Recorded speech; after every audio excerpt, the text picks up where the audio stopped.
समाचार दियोदर तालुका पंचायत ने लईने मोटा समाचार। विवादोना अंते फरी तालुका पंचायतनी चूंटणी टळी गई छे। दियोदर तालुका पंचायतनी प्रमुख उपप्रमुखनी चूंटणी मोकूफ राखवामां आवी छे। चूंटणी अधिकारीना आवता चूंटणी मोकूफ थई छे। चूंटणी अधिकारी न आव्या जेना कारणे आ निर्णय करवो पड्यो हतो। તમામ સભ્યો રવાના થયા છે। ચૂંટણી માટે આવતીકાલે નવી તારીખ હવે જાહેર કરવામાં આવશે। હજી આવતીકાલે નવી તારીખ જાહેર થશે કે ક્યારે ચૂંટણી યોજવી, પરંતુ જે ચૂંટણી અધિકારી છે તે બીમાર છે, તે ન આવી શક્યા તેવું કહી અને આ જે સમગ્ર ચૂંટણી હતી તે આજના દિવસ પૂરતી મોકૂફ કરી દેવામાં આવી। જ્યારે કોંગ્રેસના નેતા ગુલાબસિંહને આપ જોઈ રહ્યા છો, સાંસદ ગેનીબેનને આપ જોઈ રહ્યા છો, જેઓએ તો ત્યાં સુધીના આક્ષેપ કરી લીધા હતા કે ચૂંટણી અધિકારી જે છે તે ભાજપના ડરથી, ભાજપના કહેવાથી નથી આવી રહ્યા, તે કોઈ બીમાર નથી થયા। પછી એમણે બપોરે 3 વાગ્યાનો સમય આપેલો, તો અત્યારે 3 વાગે એમની તબિયત વધારે ખરાબ હોવાથી આજના દિવસ પૂરતી આપણે સભાને મુલતવી રાખેલ છે। કોઈ સભાના માટે કોઈ અલગથી સૂચના જે ઉપલી કક્ષાથી મળશે એ આપ તમામને જાણ કરીશ। નવો એજન્ડા કાઢવામાં આવશે? એજન્ડા આને માટે કોઈ એજન્ડા ના હોય, નિયમો પ્રમાણે અમને જે પણ સૂચના મળશે એ આપને જાણ કરીશ। ચૂંટણી અધિકારી અત્યારે ક્યાં છે? સિવિલ હોસ્પિટલ પાલનપુર છે, ક્યાં એડમિટ? અત્યારે પોતે મેડિકલ હોસ્પિટલની અંદર એડમિટ છે એવા મને સમાચાર છે। બીજું આગળની મને તારીખ જાહેર કરાશે તો ફરી આપ હાજર રહેશો? हाँ હું તારી હાજર રહીશ। ओके बराबर कंप्लीट એમના પતિને લઈ લઈએ ભાઈ। बोल दे। તો હાલમાં જે સગર્ભા મહિલા હતા કે જેઓ પણ આ વખતે મતદાન માટે આવ્યા હતા, પરંતુ ચૂંટણી અધિકારી ન આવતા બીમારીનું તેઓ તરફથી કારણ આગળ ધરવામાં આવ્યું હતું, જેને લઈને આખી ચૂંટણી જે હતી તે ન થઈ શકી। આપના પતિ સગર્ભા હોવા છતાં પણ હાજર રહ્યા અને ચૂંટણી અધિકારી ના આવ્યા। મારું નામ ઠાકોર નાગજીભાઈ કિંજલબેન મારા પત્ની છે। હું વધારે તો કંઈ કહેવા માંગતો નથી, પણ સરકારને અને આ સત્તા પક્ષમાં રહેલ પક્ષને એટલું વિચારવું જોઈએ કે ગર્ભવતી મહિલા જો હાજર રહી શકતા હોય, અને અધિકારીને પણ એટલું વિચારવું જોઈએ કે ગર્ભવતી મહિલા જો પોતાના મતલબ ડિલિવરીની ડેટ નજીક હોવા છતાં જો એ ચૂંટણી હોલમાં મત માટે હાજર રહી શકતા હોય, લોકશાહી બચાવવા માટે હાજર રહી શકતા હોય, તો એમને પણ અધિકાર આવે છે કે એ પણ હાજર રહી અને આ ચૂંટણીની પ્રક્રિયા બધી પૂરી કરે।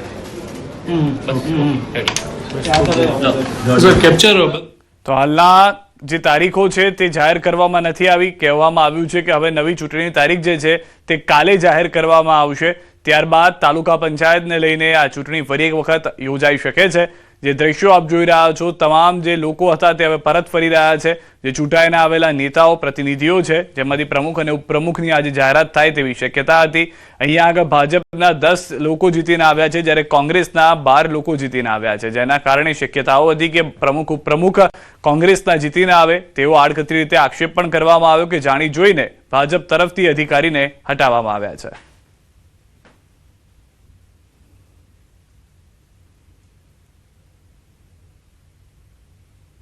એની અંદર એડમિટ કર્યા એવું સાંભળ્યું છે અમે, પણ એ મેડિકલ જે હોસ્પિટલ છે એ કોઈના લોકોની સારવાર માટે નથી, એ ખોટા સર્ટી માટે કરીને અને આવી ચૂંટણીઓ રોકવા માટે કરીને એ મેડિકલ હોસ્પિટલ બનાવી હોય એવું અમને પોતાને લાગે। ત્યાં મીડિયાને ના જવા દેવું, બીજા કોઈને ન જવા દેવા, અને માત્ર એક ખાનગી રીતે એક પ્રાઇવેટ હોસ્પિટલ હોય માલિકીની ભેટી એવું વર્તન ત્યાં થઈ રહ્યું છે। નવી તારીખ જાહેર નથી કરાઈ, શું હાઈકોર્ટમાં જશે? હા, અમે જે પ્રાંત અધિકારી છે એના સામે પણ હાઈકોર્ટમાં જઈશું। જેણે ચૂંટણી તારીખ નક્કી નથી કરી અને જે ઓથોરિટી છે એના માટે કરીને જે કાયદાકીય અમારે લડાઈ લડવાની થાય એ અમે લડી અને ચૂંટણીની તારીખ હાઈકોર્ટમાં નક્કી કરાવીશું। ચૂંટણી અધિકારી આવવાના જ નહોતા, અમને ખ્યાલ હતો। મેં ગઈકાલે પણ ડીડીઓને આ બાબતે રજૂઆત કરી હતી જઈને કે તમે નવા ચૂંટણી અધિકારી મોકલો, જેને થોડુંક પણ મનોબળ હોય કે નૈતિક ફરજ છે એ સમજે એવા મોકલો। પણ આજે ડીડીઓએ નવા કોઈ ચૂંટણી અધિકારી પણ ના મૂકીને જે હતા એ આજે જાણે જોઈને બીમારીના નાટકના નામે હોસ્પિટલમાં દાખલ થયા છે। દિયોદર તાલુકા પંચાયતની ચૂંટણી હતી। ભાજપના સદસ્યો છે, ભાજપના સદસ્યો હવે બહાર નીકળી રહ્યા છે। ભાજપના જે સગર્ભા મહિલા હતા, આપ દ્રશ્યમાં જે પ્રમાણે જોઈ શકો છો કે આ ભાજપના સગર્ભા મહિલા છે। ભાજપના જે 10 સભ્યો હતા, 10 સભ્યો જે છે તે અત્યારે ગાડીમાંથી અત્યારે બહાર નીકળ્યા છે। કેમેરા સામે કંઈ પણ બોલવા અત્યારે જે ભાજપના સદસ્યો તૈયાર નથી। કોંગ્રેસના સદસ્યો છે તે અત્યારે અંદર છે। ક્યાંક ને ક્યાંક સૂત્રો પાસેથી માહિતી મળી રહી છે કે આ ચૂંટણી મોકૂફ રાખવામાં આવી છે। હવે સવાલ એ થાય છે કે નવી તારીખ ક્યારે જાહેર કરવામાં આવે છે। અત્યારે આજના હાઈ વોલ્ટેજ ડ્રામાનો હવે અંત આવતો હોય તેવું અત્યારે લાગી રહ્યું છે। કિશોર દુવાર, ન્યૂઝ 18 ગુજરાતી, વાવ થરાદ। આ તરફ અન્ય મહત્વના સમાચાર, દાતા તાલુકા પંચાયત પર ભાજપનો કબજો। કોંગ્રેસ અને ભાજપની 10-10 બેઠકોના કારણે ટાઈ પડી હતી। કોંગ્રેસના એક સભ્ય ગેરહાજર રહેતા ભાજપને ફાયદો થઈ ગયો। ગેરહાજર રહેલા ઉમેદવારના પતિએ કાઢ્યો બળાપો। ઉમેદવાર પસંદ ન હતો એટલે મત ન આપ્યો। કોંગ્રેસના નેતાઓ પર જ લગાવ્યા આરોપ। કોંગ્રેસના નેતાઓએ જ વોટ વેચ્યાનો આરોપ। 10 લાખમાં વોટ વેચાયાનો આરોપ। કેટલા આગેવાનો મારો સોદો કોંગ્રેસ પાર્ટીમાં જ કરીને આવ્યા હતા। મારો વોટ 10 લાખ રૂપિયામાં વેચીને આવ્યા હતા, પણ મેં મારો વોટ વેચ્યો નહીં અને મને જે ઉમેદવાર હતો જે મને પસંદ હતો એટલે મેં મારો વોટ કર્યો નથી। ઇસ્કોનથી સમાચાર, ઇસ્કોન બ્રિજ અકસ્માત કેસને લઈને મોટા સમાચાર છે। તથ્ય પટેલને લઈને એસસીમાંથી મળ્યા છે જામીન। તથ્ય પટેલના નિયમિત જામીન મંજૂર થઈ ચૂક્યા છે। 2 વર્ષ 10 મહિના બાદ મળ્યા છે જામીન। હાલ ટ્રાયલ કોર્ટમાં સાક્ષી તપાસવાની પ્રક્રિયા ચાલી રહી છે। તો ઇસ્કોન પાસે જે અકસ્માત થયો હતો તે અકસ્માતને લઈને સુપ્રીમ કોર્ટ સુધી પહોંચ્યા હતા, જેમાં સુપ્રીમ કોર્ટ તરફથી નિયમિત જામીન આપવામાં આવ્યા હોવાની જાણકારી મળી રહી છે। અંદાજિત 2 વર્ષ અને 10 મહિના જેટલો સમય વીતી ગયો, જે બાદ હાલમાં સુપ્રીમ કોર્ટે જામીન આપ્યા હોવાની જાણકારી મળી રહી છે।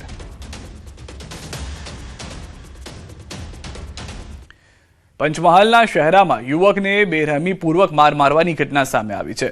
અણિયાદ ચોકડી વિસ્તારમાં બનેલી આ ઘટના સીસીટીવી કેમેરામાં કેદ થઈ। પ્રેમ પ્રકરણના ફોટા વાયરલ કરવાની અને ખોટા કેસમાં ફસાવી દેવાની ધમકી આપી 4 શખ્સોએ યુવક પાસે 25,000 રૂપિયાની માંગણી કરી હોવાનો ફરિયાદમાં આક્ષેપ થયો। લાકડીઓના મારથી ઇજાગ્રસ્ત માજીદ ખાનને હાથ અને પગમાં ફ્રેક્ચર થતા ગોધરાની ખાનગી હોસ્પિટલમાં સારવાર માટે ખસેડવામાં આવ્યા। શહેરા પોલીસે રમીશ શેખ, રમઝાન શેખ, શકીલ શેખ અને મોહસિન શેખ સામે ગુનો નોંધી 4 આરોપીઓને ઝડપી કાયદેસરની કાર્યવાહી હાથ ધરી છે।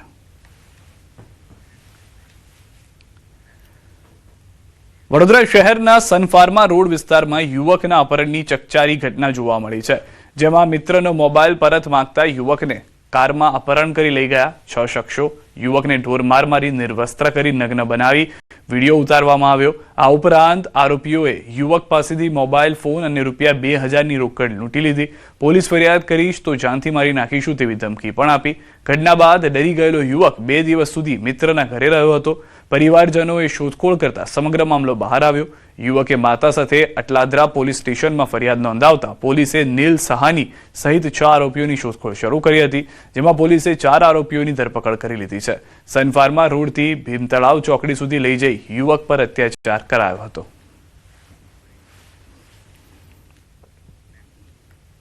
અમદાવાદના ખોખરા વિસ્તારમાં પીવાના પાણીની અછતને લઈને સ્થાનિકોમાં ભારે રોષ જોવા મળી રહ્યો છે। ખોખરાની પુંજાવાલાની ચાલીમાં લાંબા સમયથી પાણીની સમસ્યાનો સામનો કરી રહેલા લોકોએ અનોખો વિરોધ નોંધાવ્યો। સ્થાનિકોએ રસ્તા પર સિમેન્ટના બ્લોક મૂકી રસ્તો બંધ કરી દીધો, જેના કારણે વિસ્તારમાં ભારે ટ્રાફિક જામની સ્થિતિ સર્જાઈ હતી। લોકોનું કહેવું છે કે વારંવાર રજૂઆત છતાં પાણીની સમસ્યાનો કોઈ ઉકેલ લાવવામાં આવ્યો નથી। ખાસ વાત એ છે કે આ સમગ્ર મામલો નવનિયુક્ત સ્ટેન્ડિંગ ચેરમેન કમલેશ પટેલના વિસ્તારમાં સામે આવતા રાજકીય ચર્ચાઓ તેજ બની છે। સ્થાનિકોએ તાત્કાલિક પાણીની સમસ્યાનો ઉકેલ લાવવાની માંગ કરી છે। સ્ટેન્ડિંગ કમિટી ચેરમેનનું કહેવું છે કે ઘટનાની જાણ થતાં જ સંબંધિત અધિકારીઓને સ્થળ પર મોકલવામાં આવ્યા છે। સમસ્યાનો ઝડપથી ઉકેલ લાવવામાં આવશે। શહેર મેગા સિટી બન્યું પણ તેમ છતાં પણ પ્રદૂષિત પાણીનો હલ નથી થઈ રહ્યો। જોઈ શકો દ્રશ્યોની અંદર કે ખોખરા વિસ્તારની અંદર જે લોકો છે, સ્થાનિક લોકોએ પોતાનો વિરોધ નોંધાવીને રસ્તાઓ ઉપર પથ્થર મૂકીને પોતાનો વિરોધ નોંધાવ્યો હતો। અને હું જે બતાવી રહ્યો છું, પુંજાવલની જે ચાલી છે એ ચાલીના લોકો છે તે રસ્તા ઉપર આવ્યા હતા અને પોતાનો વિરોધ છે તે નોંધાવ્યા હતા કે જે પાણી છે તે પ્રદૂષિત આવી રહ્યું છે, તેના લઈને રસ્તાઓ છે, આ બ્લોક છે, આ બતાવી રહ્યું આ બ્લોક છે તે બ્લોક બતાવવામાં આવ્યા હતા અને બ્લોક મૂકીને આ પોતાનો વિરોધ છે તે કરી રહ્યા। જોઈ શકો છો મહિલાઓ પણ પહોંચી છે। આ છે પુંજાવાલાની ચાલી, જે ગેટ નંબર છે તેની અંદર લખેલું શહેરના વિકાસ નહીં પણ પહેલા શુદ્ધ પાણી આપો એ પ્રકારની માંગ છે કરી રહ્યા છે। અને આખો ટ્રાફિક છે તે રોકવામાં જોયું દ્રશ્યોની અંદર જોવા મળી રહ્યું છે કે ટેક્સ ભરાય તેમ છતાં પણ પાણી નથી મળતું। શેના માટે વિરોધ આજે બધા લોકો ભેગા થઈને કરતા હતા? સાહેબ પાણી બહુ બેટા ગંદુ આવે છે 4 મહિનાથી અને બહુ અમે હેરાન પૈસા નાના બચ્ચાવાળા 40 રૂપિયા રજક સાહેબમાં પોસાય નહીં. હવે અમે કામ ધંધા છોડી અને આવી રીતે અમે ક્યાં સુધી સહન કરતા રહીશું? 4 મહિનાથી પાણીનો પ્રોબ્લેમ છે. પાણી ગંદુ આવે છે, ગટરનું પાણી મિક્સ થાય છે. 4 મહિનાથી કમ્પ્લેન કરીએ છીએ, અરજી કરીએ છીએ, કોઈ સોલ્યુશન આવતું નથી. આવે છે, ખાડો કરે છે, પછી ગટરવાળા પાણીવાળાને ખાડો પૂરવા મોકલી દે છે, પાણીવાળા ગટરવાળાને મોકલી દે છે. હવે અમારે આમાં કરવાનું શું? આ જો કેટલા જોઈ શકો છો, દ્રશ્યો બતાવીશ. આ લખ્યું છે પુંજાવાલાની ચાલી, મને વાંચવા દો. પુંજાવાલાની ચાલી અને ખોખરા આ વિસ્તાર છે અને એમાં ગંદુ પાણી આવે છે, ડેલી આ પાણી આવે છે. ડેલી આ પાણી 4 મહિનાથી આવે છે. આનું કોઈ સોલ્યુશન નથી. આનું સોલ્યુશન લાવશો તો અમે રસ્તો રોક્યો હતો. રસ્તો રોક્યો છે આજે છેલ્લા 3 મહિનાથી દૂષિત પાણી વાળી પહેલી અરજી 3 મહિના પહેલાની અરજી છે અને આ છેલ્લી અરજી છે, બરોબર? ત્યાં સુધીની આ બધી અત્યાર સુધી અરજી કરેલ છે મેં. આજે શું વિરોધ તમે નોંધાયો એને? વિરોધમાં એવું હતું કે 3 થી 4 મહિનાથી આ જે પાણીની ગંદી સમસ્યા હતી, જે ગટરનું પાણી મિક્સ થતું હતું આપણા ત્યાં, તેની વારંવાર પ્રશાસનને આપણે રજૂઆત કરેલ છે. જે તે અધિકારી લાગતા વળગતા અધિકારીઓ આપણે પર્સનલી જઈને ઇવન ચાલીના સદસ્યો તેને મળીને વાતચીત કરેલી છે. ત્યાં આજે કરીએ, કાલે કરીએ, પરમ દિવસ કરીએ, એમ કરીને આના ડીલે કરતા હતા. પોલીસ 100%, 110%.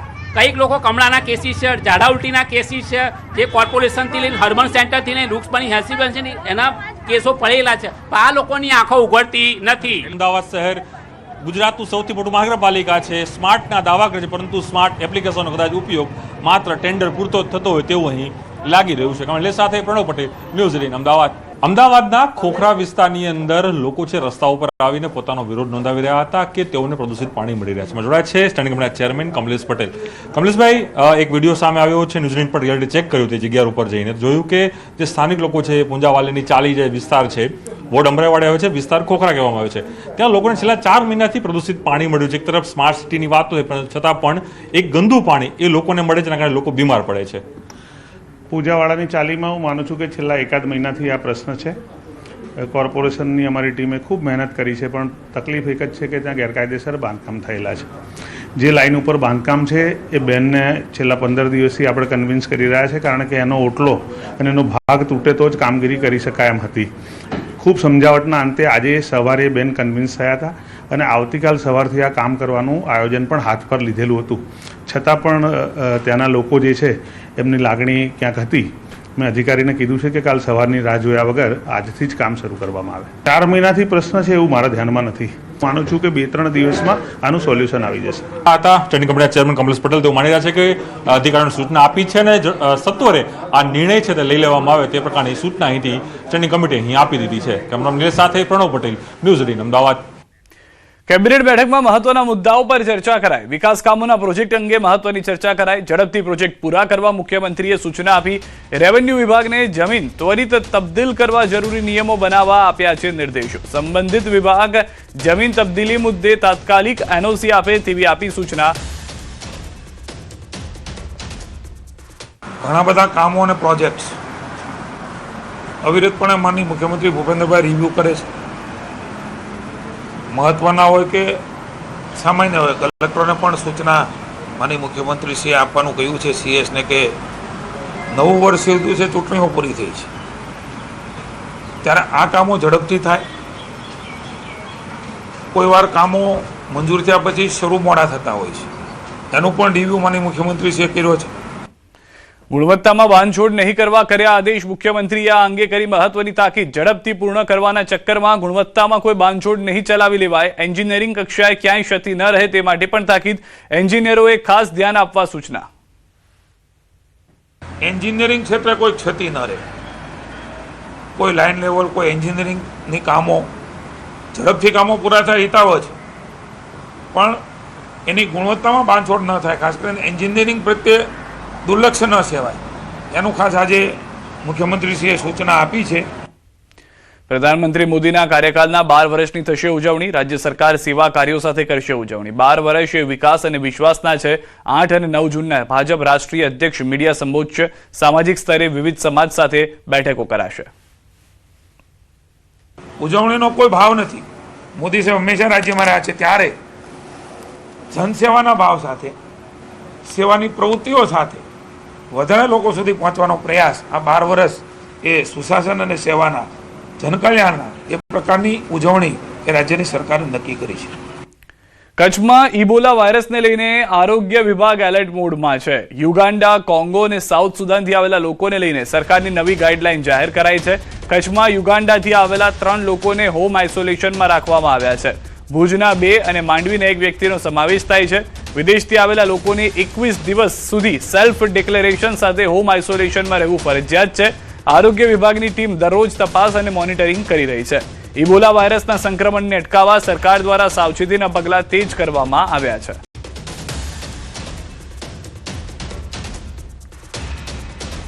સુરેન્દ્રનગરથી સમાચાર. છરીની અણીએ 45,000ની લૂંટ કરવામાં આવી. લૂંટ ચલાવનાર 2 શખ્સને એલસીબી પોલીસે ઝડપી પાડ્યા છે. બાલાજી વેફર્સની ગાડીના ડ્રાઈવરને છરી બતાવીને ચલાવી હતી લૂંટ. બુકાનીદારી 2 શખ્સોએ લૂંટને અંજામ આપ્યો હતો. ચોટીલાના આણંદપુર પોલીસ મથક વિસ્તારમાં બની હતી ઘટના. એલસીબી પોલીસે ગણતરીની કલાકોમાં લૂંટનો ભેદ ઉકેલી કાઢ્યો. લૂંટારુઓ પાસેથી 45,000 રોકડ અને લૂંટમાં ઉપયોગમાં લીધેલા બાઇક સહિત ₹85,000નો મુદ્દામાલ કબજે કર્યો છે. ઓનલાઈન ગેમમાં રૂપિયા હારી જતા લૂંટ કરવાનો પ્લાન બનાવ્યો હતો. એક આરોપી બાલાજી વેફર્સની કંપનીમાં કામ કરતો હોવાનું ખુલ્યું છે. તેણે જ માલ દઈ પૈસા લઈ આવતી ટ્રકની જાણકારી આપી હતી, જેથી તેણે તેના ડ્રાઈવરને જ લૂંટી લેવાનો પ્લાન બનાવ્યો હતો. આમે જે એક આરોપી છે વિશાલભાઈ જગાભાઈ ગરિયા, ઓ જે બાલાજી વેફર્સની જે કંપની છે આ કંપનીમાં ત્યાં કામ કરતો હતો. તો કંપનીના જે ટ્રક અને બીજા બધા આમે કેટલા પૈસા હોય અને કેવી રીતે આની મુવમેન્ટ હોય આ તમામ આને ખબર હતી. તો આ આધારિત બંને જે આરોપીઓ છે એ ભેગા થઈને અને પ્લાન કર્યો અને પ્લાન કરીને અને રસ્તામાં એ લોકો ટ્રકનો પીછો કરીને અને ટ્રકને રોકાવીને અને જે ડ્રાઈવર હતો આને છરી બતાવીને અને આ પાસેથી એ લોકો લૂંટ કરી હતી. તો હાલમાં બાલાજી વેફર્સની ગાડીના ડ્રાઈવરને કઈ રીતે ફસાવવો, તમામ મુદ્દાને ધ્યાનમાં રાખીને આખું પ્લાનિંગ કરવામાં આવ્યું હતું. આરોગ્ય મંત્રી પ્રફુલ્લ